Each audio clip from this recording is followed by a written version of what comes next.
भाई दिमाग आज हमारे सटका हुआ है। अबे साले, बहुत तुम लोग पर बहुत गुस्सा हूं मैं। खाली खेसारी लाल यादव को तुम लोग कहते हो भैया गाना नहीं आ रहा है, बताओ क्या। और गाना खेसारी लाल यादव क्या आ रहा है तो 5,25,000 ऑडियंस सुना है।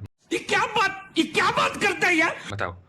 खेसारी लाल यादव का फंड खाली 5,25,000 है। अरे कहना क्या चाहते हो? 11 घंटा हो गया 6 पर ट्रेंड कर रहा है। ओ भाई, मारो मुझे, मारो मारो। बताइए तो कहाँ हैं आप लोग, सोते हैं क्या खेसारी लाल यादव को? खाली कहते हैं खेसारी लाल यादव को भैया, खेसारी लाल यादव को हम फाइन है, कुछ भी कर सकते हैं। खेसारी लाल यादव के कितना बड़ा गाना और ढेर दिन के बाद आया है, और वो भी खेसारी म्यूजिक वर्ल्ड से कम 11 घंटा में 1 पर ला देना चाहिए सुनकर, ट्रेंडिंग सेक्शन 1 पर।